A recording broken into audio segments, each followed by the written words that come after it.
Bonjour à tous. En aparté, déjà je m'excuse de ne pas avoir posté de cours ou de vidéos pour le mercredi 13 mai. J'ai eu des difficultés à me connecter à Atrium et de plus on a eu de nombreuses réunions et même commissions pour préparer l'entrée des 6e, 5e. Donc là je n'ai pas, je n'ai pas eu le temps ni les moyens donc de poster ces vidéos et cours. En deuxième aparté, j'ai posté la correction de l'activité sur croisière et mondialisation. Alors ces activités, elles sont importantes parce qu'elles permettent finalement de comprendre réellement ce qu'est la mondialisation. Je vous rappelle, mondialisation, évidemment, augmentation importante des échanges humains, matériels, etc. et des pratiques aussi, dans le monde. Et la mondialisation, c'est aussi une forme d'homogénéisation, de standardisation des pratiques. Et la croisière, eh ben, c'est un exemple même d'homogénéisation et de standardisation.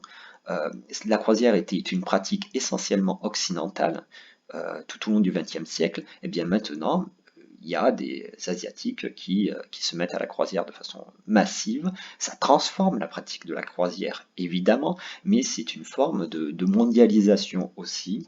Et sur un même lieu donné, dans un même temps donné, des populations de l'ensemble du monde se retrouvent à faire la même chose. C'est un exemple même de mondialisation. On se coupe du reste du monde pendant une semaine, un mois. C'est comme un petit monde qui se crée, coupé du reste d'ailleurs de la planète. Et c'est donc un objet géographique totalement dépendant de la mondialisation. Deuxièmement, donc, pour continuer un peu cette étude de la mondialisation, on va étudier maintenant un territoire donné, les États-Unis. Je vous ai donné les consignes en PDF, vous les lirez. Je vais juste ici vous aider en vous présentant un petit peu chaque document et vous dire un petit peu comment on peut le lier à ce phénomène de mondialisation. Alors déjà, premièrement, le document 1, c'est évident, les espaces du tourisme aux États-Unis. Vous pouvez citer des espaces particuliers de tourisme et vous remarquez aux États-Unis, et vous remarquez évidemment que tout le territoire américain n'est pas entièrement dédié évidemment au tourisme. C'est comme en France. En France, vous avez certains territoires touristiques très attractifs, très particuliers, comme Paris par exemple, et aux États-Unis c'est pareil. Il faut les citer, il faut expliquer pourquoi c'est des territoires spécifiques.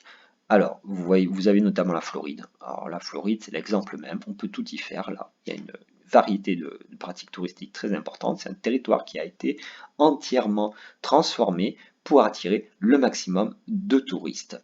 Et vous avez aussi d'autres territoires aux États-Unis, principalement 4 grandes régions. Donc ici, cette carte, vous l'exploitez en fait en citant, en décrivant des territoires particuliers. Alors, le document 2, là, c'est plutôt à l'échelle du monde. Le tourisme aux États-Unis, le pôle touristique américain comparé au reste du monde. Et là, vous verrez que le tourisme aux États-Unis, c'est extrêmement important. C'est des recettes extrêmement importantes, comme en France. La France aussi. Le tourisme en France, c'est fondamental pour l'économie. En aparté, ce que nous vivons actuellement, c'est une catastrophe économique majeure. Peut-être même plus pour la France, au niveau du tourisme, que pour les États-Unis. Et c'est encore pire pour l'Italie. Donc là, ça montre l'importance économique du tourisme pour les États-Unis et l'importance aussi, évidemment, du reste du monde pour les États-Unis, parce qu'il y a des touristes étrangers qui viennent aux États-Unis et qui apportent évidemment des recettes importantes. C'est pareil pour la France, c'est pareil pour l'Italie. Cette période actuelle qu'on vit, c'est un désastre économique total, notamment pour l'Europe, parce que évidemment, nous n'accueillons plus aucun tourisme international. Je vous rappelle, pour la France, plus de 80 millions de touristes internationaux par an. Là, peut-être qu'on en sera à moitié moins, voire pire cette année. C'est une catastrophe. Pour les États-Unis aussi. Donc, je mets de côté cet aparté. La mondialisation, elle a été entièrement stoppée là. Et ça nous fait ressentir l'importance de la mondialisation que qu'on considère que c'est négatif ou positif. Mais l'impact va être énorme. Donc, en aparté, j'arrête cet aparté.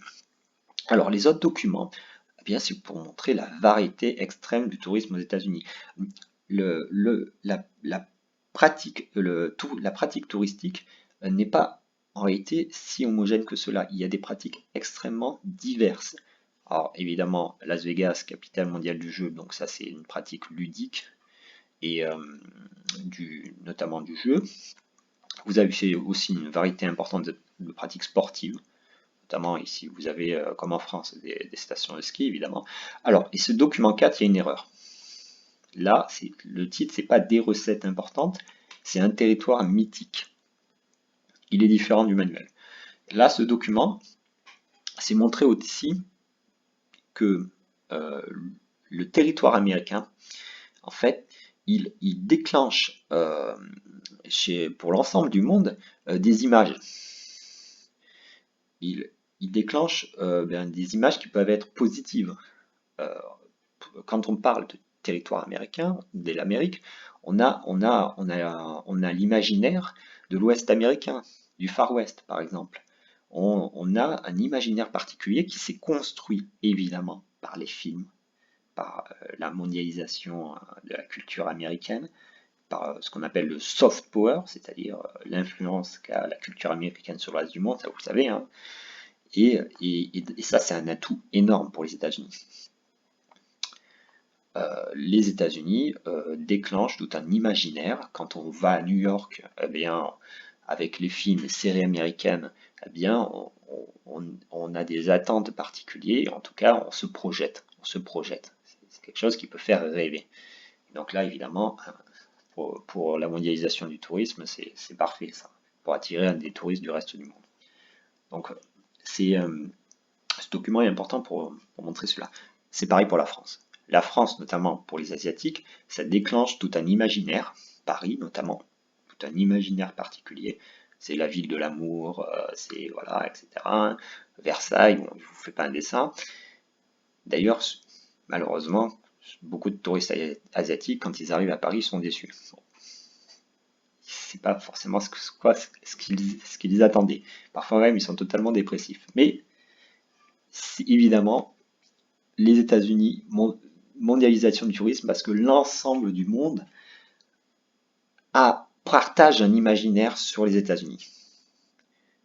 Bon, il y en a certains qui considèrent qui ont une image négative des États-Unis aussi, hein, évidemment. Mais en tout cas, il y a un imaginaire commun d'une grande partie du monde sur les États-Unis.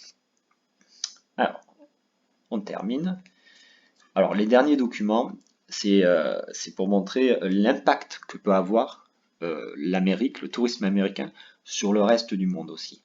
Bon, alors évidemment, bon, document 6, évidemment, ils font de la pub dans le reste du monde, hein, pour attirer les touristes étrangers.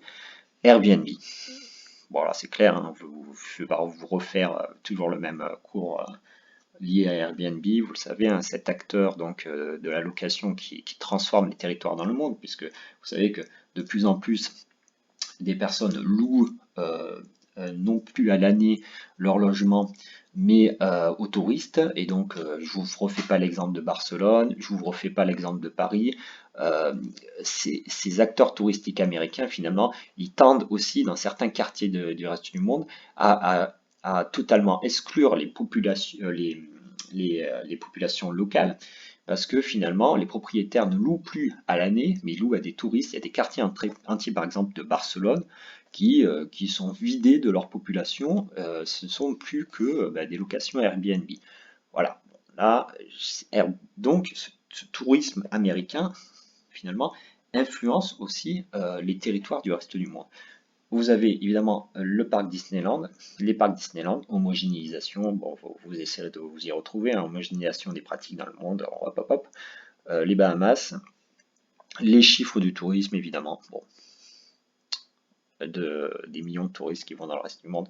Voilà, bon, je vous en dis pas plus, je fais des vidéos qui sont peut-être un petit peu longues. Le mieux c'est de les écouter petit à petit quand vous faites les exercices.